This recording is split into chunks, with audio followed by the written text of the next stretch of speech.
So for today's vlog, may agenda tayo. At ang agenda na yon is magluluto tayo ng adobong pusit. Let's go! Yan, meron tayong pusit dito at ang pusit na to ay tinatawag nilang lumot. Mahal daw ang kilo nito guys. Inuwi ni Mr. galing sa Bulungan. Ganda ng panahon natin ngayon. At dahil wala si Mr., sabi niya, yan, ilagay ko na yung conversation namin dyan. Kaya niya ko inuwian ng pusit kasi alam niya naman kung gaano ko ito paborito. At ito kaya siya frozen kasi nga nilagay ko siya sa ref. Bali kakalabas ko lang. Kahapon niya lang ito dala. Bali, simpleng adobo lang ang gagawin natin. Let's G. Dahil wala pa tayong phone holder, hindi na lang tayo hirap mag-content ng ano. Paano ko tayiwain? Sobrang frozen niya pa. Ito na lang muna tayo sa mga condiments. Sensya na sa background ko ha. Palat ako. So ito, hiwain lang natin yung mga bawang sibuyas. Ayaw natin itong sibuyas.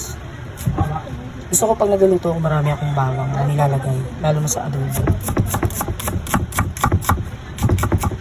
Saka sibuyas. Malasa kasi yung sibuyas. So ito naman yung bawang natin. Ganito karami ang ilalagay ko. Sa isang pirasong lumot.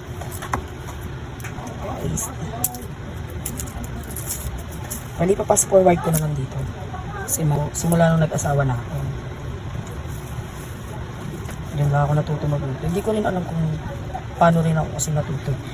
Basta simula nung pinapanood ko siya magluto. Saka yung atin. Una kong natutunan is palambutin ang karne. Tapos yun nga. Tapos pag magsasabaw ka naman ng isda or kahit anong karne, kadalasan ginagawa ko kasi inaano ko muna siya, piniprito ko muna bago ko i-ano. O kaya ilaga ko sa unang laga. Kasi yung unang laga na ito luya. Diba nga pusit siya. So, ayan. Lalagyan ko rin pala na sili. Wala ko na kasama. So, ayan. Talaga akong balak mag-vlog ngayon. Ewan ko ba't naisip ko. Siguro dahil favorite ko yung lulutuin ko. Laurel. Lutang crack. Nabibili lang ito ng pizza sa tindahan. So, kanina natin siya kahit frozen pa siya. Pasensya na sa mga kapitbahay ko, maingay talaga dito guys. Hindi ko alam kay Love kung bakit di niya pa ito inang hiwa. Hinugasan niya lang, di niya pa hinihiwa. Alam ko may tinatanggal dito, pero yun nga, hinugasan na siya nila. Iwain lang natin kung masyadong malaki. Isa-isa natin. Sabi ni Love, mahal daw yung kilo nito. Pag ganito kalalaki, iwain niya sa gitna. Kung alam kung ano yung nasa gitna ng pusit, siguro taba niya yan. May isa pong bata na sobrang bored sa buhay niya. Ganyan po siya pag wala ang kanyang daddy. Once na marinig niya yung daddy, pupunta siya dyan sa pintuan. Yabi! Daddy! Daddy! Daddy! Daddy! Bilis! Daddy! Daddy! Daddy! Asa si daddy? Ha? Asa si daddy ni Yabi? Titingin siya sa pinto. Daddy, daddy, daddy, bilis, daddy. Hindi, daddy. Ay, wala pa yung motor ni daddy. Palo ko siya kagabi. Umihi siya ng umihi dyan sa kama. Grabe, alam niyo naman tinutulog. Nagkain ka na? Asan ang daddy ni Yabi?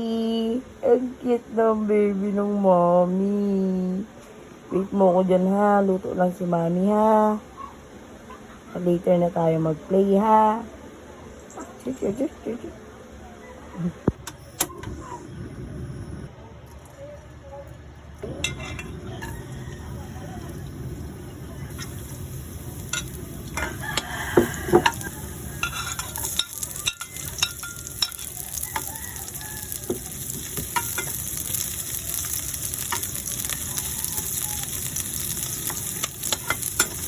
Wala tayong makontent ngayon. Okay na yan, ganyan.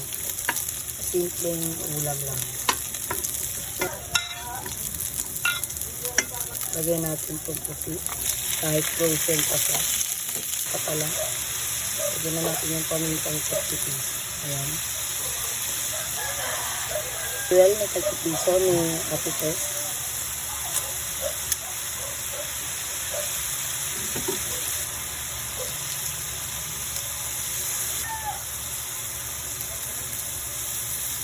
Isin na natin. Alas. Pampalasa ulit. Seasoning. Pampalasa.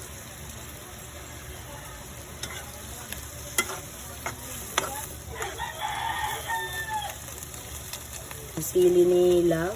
Mahilig siya sa sili. Pan lang natin ng 5 minutes.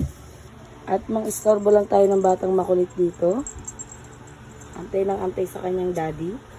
Yan, nakasalampak ang kanyang buday. Yan po, inaantay niya ang kanyang daddy. Ganda talaga ng panahon ngayon. Kung sakto yung paglaba ko kahapon. Naglaba ko kahapon. At yung panahon natin. Ay, I love the weather. At syempre, after 5 minutes, tcharan! Luto na ang ating adobong pusit with asukal. Hoy, huwag kayong eme dyan. Di naman kami diabetisin dyan, no? Konting asukal lang nilagay ko, no? Syempre, nakapagsaing na tayo bago dumating si Mr. Kailangan yan. Kasi alam ko naman, gutom siya pag uwi. Ako, wala akong nilutong hindi niya sinabing hindi masarap. Lagi niya sinasabing masarap. Ay, pag nagkamali ka ng sinabi, alam mo na.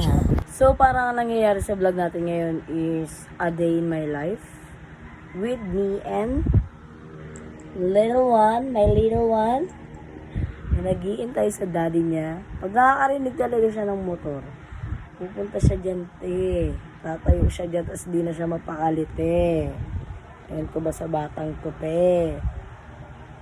Ha? Yabi! So, ayun. Wala naman talaga kasi akong balak mag-vlog ngayon. Siguro kasi paborito ko yung nilulutuin ko. Paborito ko yung niluto ko, ganun. So, ayun. Kaya maya lang, maglalaban na rin ako. And then, nag-aantay sa baba yung aking lalaban. Labit ka sa akin later. At dahil inaantay ko pa si Love kasi nga, alas 10 na, baka hindi ko na siya maantay. Siguro, hanggang dito na lang yung vlog ko. See you sa next vlog. Salamat sa mga nanood.